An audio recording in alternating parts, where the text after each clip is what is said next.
Kontribusyon sa handaan asin magarbong selebrasyon kan Christmas party sa mga eskwelahan. Pigdidisganar kan Department of Education. Pirang eskwelahan asin para tukdo sa Camarines Sur, nakaisip naman nin magiging diskarte. Tanganing maipadagos ang nakatudan ng selebrasyon sa ibong kan bagong panundon. Uyan report ni Jessica Kalinog. Ang mga ginamit na parol ka nakaaging taon, iuliwat ang ipigsabit ngunyan sa mga koridor asin classroom kan Sipokot National High School. Saro ini sa mga direktiba kan Department of Education sa iniluwas na DepEd Order No. 52. Ang mga lumang Christmas decoration, iyon na sanaan gamiton. They man required ang pagbugtak ng Christmas decoration sa mga classroom. Siring man ang pagkondusir ng Christmas party, voluntaryo sa nanggigibuhon.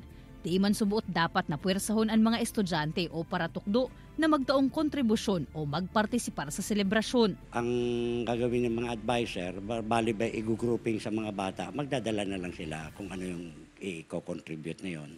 And it was, pinag-usapan siya during the last home run PTA meeting para yung decision from the parents. Hindi naman po siya bongga, pero ang importante po makabanding po kami lahat, maka-make new memories po. Igwa naman daani na pag-ulayan na plano ang advisory class ni Teacher Marvin. Ninhulita ang Christmas party, 8 a.m. to 5 p.m. gigibuhon. An sa indang magiging handaan, bakunaan nakatuudan. So ang handa mi po ngunyan ma'am, may batag, may kamuti. Iyo po yan ma'am. Dahil po kami nag-require kung something na itong mga luto po baga ma'am na pang-commercial. So ang tiglalag mi po talaga digdi itong mga local lang, mga tuyo. Iyo po to, pagsasalo-saluhan ninda ma'am, as garubodil fight po. Sa sa side mo po, parang mas magayon po to ma'am. Tipid nga po, madara ka lang pong kamuti, ayos na po. Mas maugma po to ma'am, mas masiram pa po to ma'am. Pagabot man sa exchange gift, kung ano sanaan maitataukan mga estudyante, iyon naan sa indang dadarahon.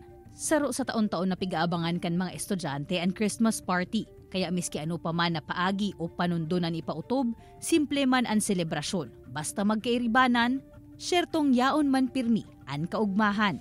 Kaibanan si Jovel Obiso, Jessica Kalinog, Balitang Bicolandia.